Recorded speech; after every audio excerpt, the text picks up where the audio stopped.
കൃത്യം 1000 വർഷങ്ങൾക്ക് മുൻപ് അധിനിവേശക്കാരനായ ഗസ്നി 26 വർഷക്കാലം ഭാരതീയ സംസ്കാരത്തെ എങ്ങനെയെല്ലാം നശിപ്പിക്കാൻ ശ്രമിച്ചു.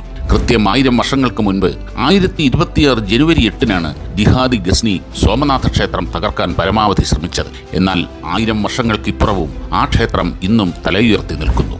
അധികാരത്തോടും സമ്പത്തിനോടും അമിത ആർത്തിയുണ്ടായിരുന്ന മഹ്മൂദ് ഗസ്നി 1000-നും 1026-നും ഇടയിലുള്ള 26 വർഷത്തിനിടെ 17 തവണയാണ് ഭാരതത്തെ ആക്രമിച്ചത്. അവർ വന്നത് കേവലം കൊള്ളയടിക്കാൻ മാത്രമായിരുന്നില്ല, മറിച്ച് ഇസ്ലാമിൻ്റെ സന്ദേശം അടിച്ചേൽപ്പിക്കാനും ഭാരതത്തിൻ്റെ ആത്മാവിനെ മുറിവേൽപ്പിക്കാനുമായിരുന്നു. 1001 നവംബർ 28-നായിരുന്നു ഗസ്നിയുടെ ഭാരതത്തിലെ ആദ്യ ആക്രമണം. അഫ്ഗാൻ അധിനിവേശക്കാരൻ പെഷവാറിലെ മണ്ണിൽ രക്തപ്പുഴയൊഴുക്കി ഏകദേശം 15,000 നിഷ്കളങ്കരായ ഹിന്ദുക്കളെ കൊന്നൊടുക്കി, ബാക്കിയുള്ളവരെ തടവുകാരാക്കി. ആദ്യമായി ഗസ്നിയിലേക്ക് മടങ്ങിയപ്പോൾ വിജയത്തേക്കാൾ കൊള്ളമുതലിലായിരുന്നു അയാളുടെ അഹങ്കാരം. ഭാരതത്തിൽ നിന്ന് വിലപിടിപ്പുള്ള 16 മാലകളുമായാണ് അയാൾ മടങ്ങിയത്. തുടർന്ന് നഗർകോട്ട്, താനേശ്വർ, മധുര, കനൌജ് എന്നിവിടങ്ങളിൽ ഒന്നൊന്നായി ആക്രമണങ്ങൾ നടന്നു. ഇവിടെയൊക്കെ ജിഹാദി ഗസ്നി പോയോ അവിടെയെല്ലാം ക്ഷേത്രങ്ങൾ തകർക്കുകയും ധനം കൊള്ളയടിക്കുകയും ജനങ്ങളെ അടിമകളാക്കുകയും ചെയ്തു. 1008, 1009 കാലഘട്ടത്തിൽ നഗർകോട്ട് കോട്ടയ്ക്കകത്തെ ക്ഷേത്രം കൊള്ളയടിച്ച അയാൾ 7 ലക്ഷം സ്വർണ്ണ ദിനാറുകളും കിലോ കണക്കിന് സ്വർണവും വെള്ളിയും വജ്രങ്ങളും കടത്തിക്കൊണ്ടുപോയി.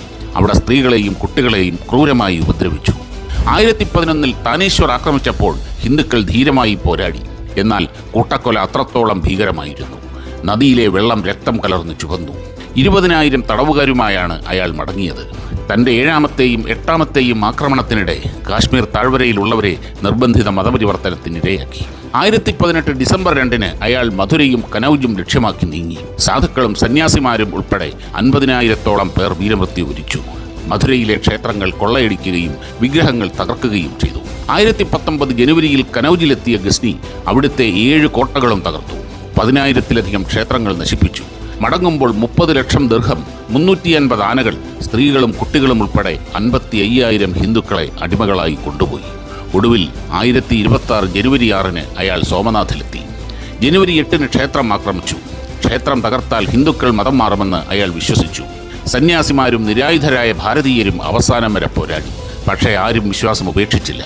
ഗസ്നിയുടെ കൂറ്റൻ സൈന്യം 50,000-ഓളം പേരെ അവിടെ കൊന്നൊടുക്കി. വിലപിടിപ്പുള്ള കല്ലുകൾ പതിച്ച 56 തൂണുകളുള്ള സോമനാഥ ക്ഷേത്രത്തിനുള്ളിൽ കടന്ന അയാൾ വിഗ്രഹം തകർക്കാൻ ഉത്തരവിട്ടു. വിഗ്രഹത്തിന്റെ കഷ്ണങ്ങൾ ഗസ്നിയിലെ മസ്ജിദിന്റെ പടികളിൽ കൊണ്ടുപോയിട്ടു. പുരുഷന്മാരെ കൂട്ടക്കൊല ചെയ്തു. സമ്പത്ത് മാത്രമല്ല, ഭാരതത്തിലെ കരകൗശല വിദഗ്ധരെയും കലാകാരന്മാരെയും സ്ത്രീകളെയും അയാൾ അടിമകളായി കൊണ്ടുപോയി. 1000 വർഷങ്ങൾക്ക് മുൻപ് ഏത് ധർമ്മത്തെയാണോ ഇസ്ലാമിക അധിനിവേശക്കാരനായ ഗസ്നി ഇല്ലാതാക്കാൻ ശ്രമിച്ചത്, ആ ധർമ്മവും അതിൻ്റെ വിശ്വാസ കേന്ദ്രമായ സോമനാഥ ക്ഷേത്രവും ഇന്നും തലയുയർത്തി നിൽക്കുന്നു.